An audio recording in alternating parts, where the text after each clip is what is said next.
遊戲裏有個故事，讓我一一講你知。新舊飯，遺忘劇情就在此重溫一遍，不定時更新，期待你來支持。有 game 有飯有故事。你好啊，我係子，有 game 有飯有故事，係一個結合遊戲、動漫同故事嘅 podcast。喺呢度，我哋將帶你探索各種遊戲世界同動漫作品，絕對會完全劇透、爆雷故事情節，同細說自己嘅一啲睇法。所以，無論你係遊戲愛好者定係動漫迷，就讓我哋一齊開始今集嘅內容啦！各位好，我係子，歡迎大家嚟到有 game 有番有故事。咁我哋今日繼續嚟新嘅話題先啦，即係大家都討論緊野原廣志午餐牛排，好明顯係領域展開。我哋討論下犯罪學啊，其實睇咗嗱，小弟睇咗漫畫，亦都睇咗啲動畫。咁我未睇晒嘅，都係動畫都係睇咗頭3集啫。咁今日最主要講頭2集。咁漫畫我快立咗一段時間，但係又覺得我唔肯定啊。我有少少懷疑自己睇嘅漫畫係真係漫畫，還是係其他嘅二創。我有少少唔肯定。咁但係咧個動畫咧好明顯比漫畫好好多，佢即係例如啲 presentation 啦，即係佢嘅鋪陳啦、畫面啦，同埋入面講嘅犯罪學嘅感覺咧好唔同嘅。即係例如如果有睇第1集嘅話咧，一開頭咪講冇廁紙呢樣嘢，去回應最嬲尾辣到廁所去嘅時候都冇廁紙用啦。我覺得呢個鋪陳係好好嘅。咁喺漫畫嗰度咧，其實純粹講冇廁紙啫。咁但係動畫就刻意去提咗美亞去提野原廣志去買廁紙咁樣。咁我覺得呢個係即係一啲細執位喺動畫組嗰邊做得好好嘅。咁雖然大家都係在意賈廣志嘅笑容，咁但係畫面上係相對豐富咗好多嘅，即係唔係純粹得一個笑容就一剔去晒尾啦咁樣。但係我覺得重點咧，我覺得想借住動畫嘅內容啦，睇下可唔可以講多少少入面犯罪學嘅內容啦。犯罪學嗰個字我諗大家都知噶啦，我嘅意思係講食飯個飯啦，聚會個聚啦，同埋學識個學。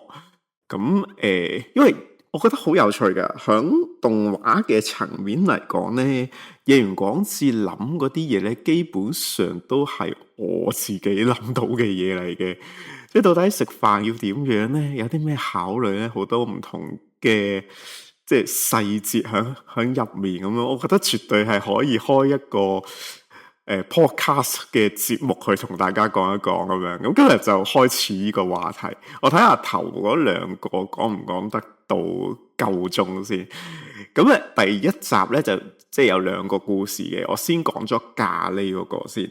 咁話說小弟咧，即係嗱，野原廣志嗰陣時都有諗過揀咖喱到底揀咩？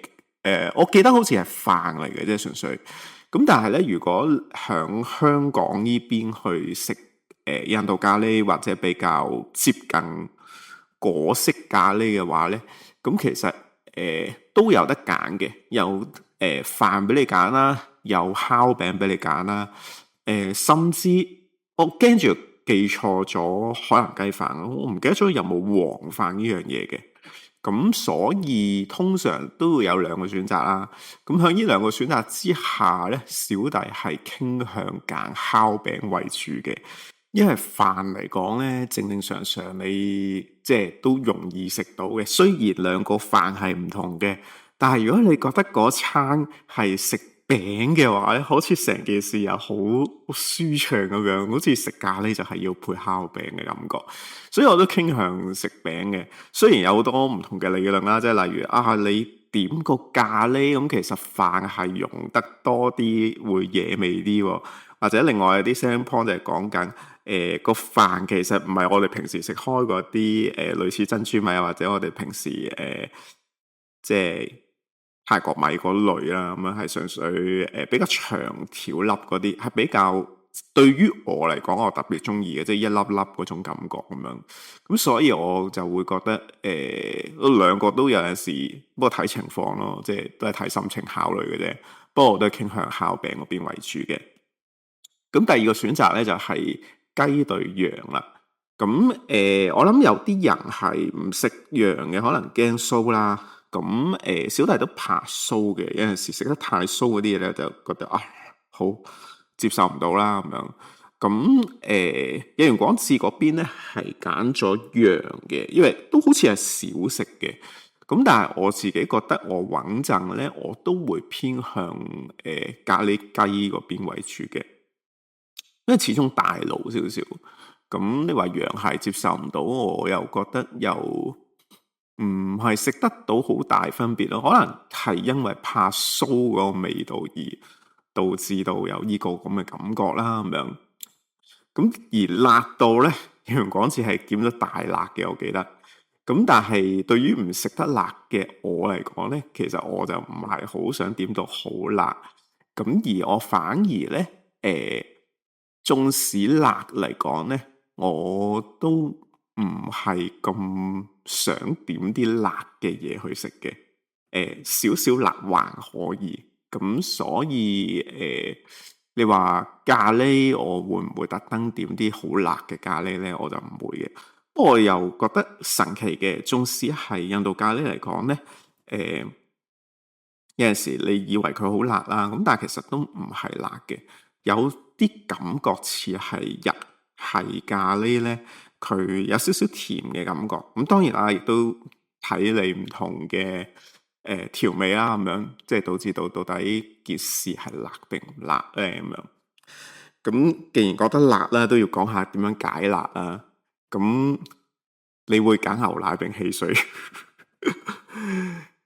之前都有人討論過噶啦，就係解辣多數都係要飲牛奶嘅。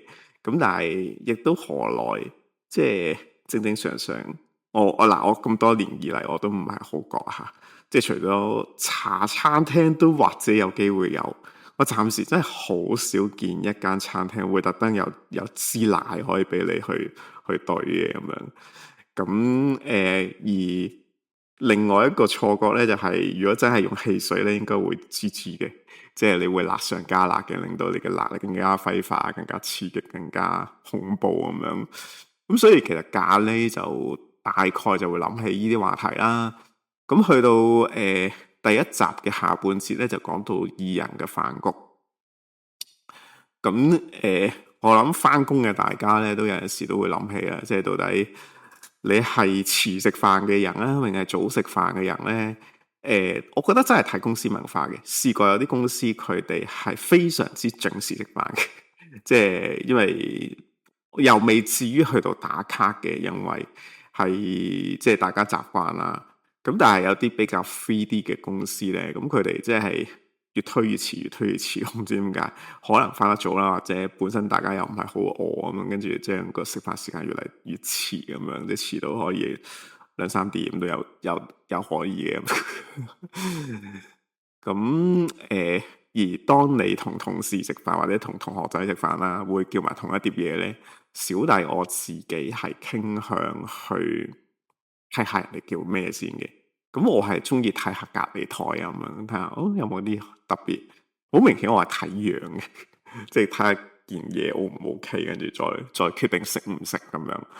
咁就所以有陣時會刻意叫同一樣，有陣時會刻意叫唔一樣。即係例如特別可能你諗住同人去 share 食少少嘅，咁可能會試下啲唔同嘅嘢啊咁樣去再咩。咁當然有陣時可能店家嗰邊有大好嘅推介嘅，咁可能就直接叫一模一樣樣嘅嘢就算啦。咁與此同時就衍生另外一個問題啦，就係到底你係中意自己食碟頭飯嘅人啊，還是大家 share 呢？喺我咁多年嘅經驗嚟講呢 share 係開心啲嘅。咁但係都係好少晏晝飯會做嘅嘢嚟嘅，即係例如中學生嘅年代，可能飲茶就會即係 share 啦咁樣，咁亦都可能有啲我真係覺得睇飯局嘅就係有啲真係好難㗎，你一堆男仔點樣 share？一堆男仔食飯咁樣，咁但係我覺得如果有女仔喺度，好似 share 就好似好啲喎，唉，總之。OK， 就係咁樣。我覺得睇場合啦，但係我自己個人覺得分享係開心啲嘅。不過個時間就會花費好多啦。你知男人食飯都係快快手手嗰種感覺。雖然我唔係快手嗰啲人，OK。咁始終隔離飯係會香啲嘅，所以有陣時 share 食都會避免咗呢個咁樣嘅狀態啦，因為。唔知大家有冇試過，即係例如，即係大家上碟嘅時候，同時間上碟，哇！隔離個咁豐富嘅，咁多嘅，我個好似粒豆豉咁多啫喎，咁就覺得好似自己嗌錯嘢，或者嗰啲份量又唔夠啊，諸如此類啊，所以呢個有陣時少少隔離飯香個邏輯嘅，不過少噶啦，因為你之前即係對於我嚟講，我會諗到好多嘢。咁導致到少啲呢啲考量咯。咁去到第2集就開始講壽司啦。唔知大家食壽司有冇啲次序上嘅嘢要去遵守？小弟有少少嘅，即係雖然我即係啲飲食習慣、健康飲食習慣就係叫人你食咗菜先啦，飲咗茶先啦，先開始進食你嘅嘢啦咁樣。咁照道理壽司係比較難啲嘅，咁但係我自己傾好咧，其實我都幾中意食啲魚先嘅，即係魚類嘅壽司，無論係三文魚還是係青魚啦，即係依類嘅壽司，我係想食先嘅。咁但係比較後啲，例如炸物啊，或者係軍艦啊，其實軍艦我反而少啲，我知道係好食嘅，但係我反而真係要嗌嘅時候咧，就其實少。手卷啊，嗰扎係咯，都係一啲比較好後期先會嗌嘅嘢，可能一開頭嗌嘅比較接近開胃嘅壽司為主咯。即係例如三文魚啊，或者我自己偏好嘅係火灼三文魚啊咁樣，即係依類。咁醬油嚟講咧，我係少啲應該話我冇落 wasabi 嘅，我多數都豉油算嘅。咁基本上多數而家都會點豉油嘅，即係一般嗰啲壽司。咁但係我發覺咧，而家近排無論即係 anyway 邊間鋪頭都好啦，即係如果佢唔係傳統嗰啲壽司，係有啲新玩意嗰啲壽司，即係比較 fusion 嗰啲咧，即係唔知有泰式啊，又唔知乜嘢啊嗰啲咧，古怪嗰啲嘢咧，基本上好難落嗰個豉油嘅，即係你可以落，但係我覺得落完都冇乜分別，只不過個味響一個好濃烈嘅味道之下，加到一啲少少嘅鹹嘅豉油味咁樣，咁所以我覺得係咯，咁就算豉油嚟講，你話就算壽司郎啦，我記得佢有2種，冰係 Donkey 嗰邊啊，有2種豉油啊嘛，一種係比較鹹嘅豉油，一種比較甜嘅豉油。甜嗰隻仲要結生少少，應該係落唔同嘅壽司就會用嘅。咁但係我都冇乜特別講究啊，呢個位。咁但係去到有完講之後，去到後期咪講緊一啲好邪教嘅嘢嘅，即係例如我有甜品啊，有麵食啊咁樣。咁我覺得呢啲係恩物嚟嘅。咁有陣時你知食壽司咧，即係特別係比較貴少少、正常少少價錢嗰啲咧，咁嗰啲其實係唔會食得飽噶嘛。即係就算我灌茶都唔係咁樣灌法噶嘛。咁我覺得佢突然間去個麵食，好似好似對於你嚟講有啲溫度。咁所以我覺得都係一啲好嘅食品嚟嘅。咁甜品我就覺得睇下佢有冇嗰句就係唔做甜品就嘥晒嘅鋪頭咯，被甜品耽誤嘅壽司鋪啦，係咪被壽司耽延嘅甜品鋪啊？我唔知點樣講，我記得咗係啦，即係類似呢個邏輯啦。咁最後尾大家會飲咩咧？小弟我都係會飲茶嘅，無論係綠茶粉啦，還是係普通茶包沖嘅茶啦，我都傾向茶為主嘅。雖然最近睇啲動漫畫咧，即係有啲年代討論過就係話到底係應該配可樂咧？嗱，咁耐以嚟我暫時未見到我自己圍內 friend 係配可樂嘅。但係我聽聞配可樂係 OK 嘅，咁係啦，咁呢啲留翻俾大家判斷啦。咁最嬲尾第2集嘅時候咧，就提到漢堡包啦。漢堡包我諗大家都係以 M 記為主噶啦。咁仲有 MOS Burger 啦，Burger King 啦，Burger King 就真係可能你要北上或者去到山頂先有啦。同埋 Five Guys 啦，仲有可能一啲嘅酒吧啊、cafe 啊，佢哋都會有整漢堡嘅。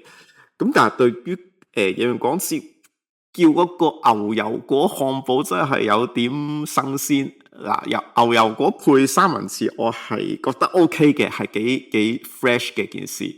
但係配漢堡包就我好難想像嗰個感覺係點樣。如果有嘅話，觀眾可以話俾我聽，到底香港向邊度可以嘗試到呢種嘅味道？咁我都認同嘅，漢堡包唔一定要配可樂嘅嚇，配下咖啡都唔錯。好似成件事都有少少 high class 咗。咁刀叉同手食咧，我覺得都係比較難以進食嘅。我一睇個包啫。即係如果個包係勁大勁厚嘅話，係啦，厚身嘅話咧，無論手食刀叉食都會出事嘅。手食最容易出事嘅位咧，就係啲汁流啦，咁就唔係咁好啦。咁但係就算你刀叉食都好啦，咁其實切咧都係好需要難度嘅。咁每次切咧，其實都好難，即係包面同包底，即係包得好好地，入面有齊傳說中嘅生菜啊、番茄啊、青瓜啊，跟住個漢堡包肉啊咁樣。有陣時我都係分唔到，即係可能嗰個番茄原片番茄可能淨係切到呢一粒啊，即係總之係奇奇怪怪啊。即係如果係真係牛油果嘅話，咁我相信應該係揩到啲啲咯咁樣。咁可能跟住第2啖可能大啲咁樣，即係所以有陣時甚至會分開食嘅，係啦。咁但係 anyway 係即係點都係有啲比較難食嘅感覺，難以進食嘅感覺啦。咁我覺得最佩服嘅就係響動畫裏面咧，野原廣志係有加醬㗎，佢係加茄汁同埋芥末醬，我係理解唔到呢件事。照到你個 burger 應該係啱啱好調味調得好啦，咁何解仲要俾啲醬俾佢？好似有啲多餘。同埋我自己唔係好中意芥末醬，縱使熱狗都好，熱狗就還可以，因為佢嗰個味道係已經比較拼嘅，即係冇乜味。咁你加落去都 OK， 但係芥末醬其實好搶嘅，好搶個味道。所以我覺得加落去好似有啲喧賓奪主嘅感覺，不如唔好加。雖然可能為咗嗰個油膩度唔好咁強烈 ，OK。咁跟住就係片最嬲尾提到嘅蜂蜜漢堡啦，蜂蜜漢堡另外諗起之前麥當勞出嗰個早餐包啦，咁我突然間唔記得個名，咁但係佢係偏甜嘅。咁但係事實上你食落咧又唔係甜嘅，但係如果真係好似動畫上面成堆蜜糖倒上去，當然啦，可能廣告效果啦，我好難想象個味道。但係可能就係因為咁樣樣，所以想試一試。咁我哋唔再討論埋可能餐廳裏面有冇花啊，有冇廁所可以用呢啲話題，因為時光非常之快。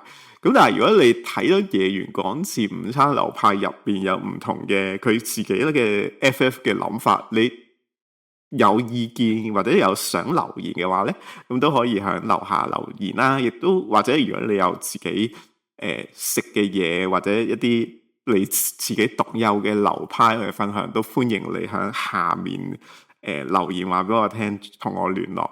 咁有機會可以講下動畫以外關於食嘅嘢嘅內容咧。咁我哋如果你有任何意見，咁我哋都可以分享下、讚好啊諸如此類啦。咁我哋期待下次再見咧，拜拜。最後請記得讚好、分享、訂閱同撳通知啊！再次感謝你嘅支持啊！我哋下次再見啦，拜拜。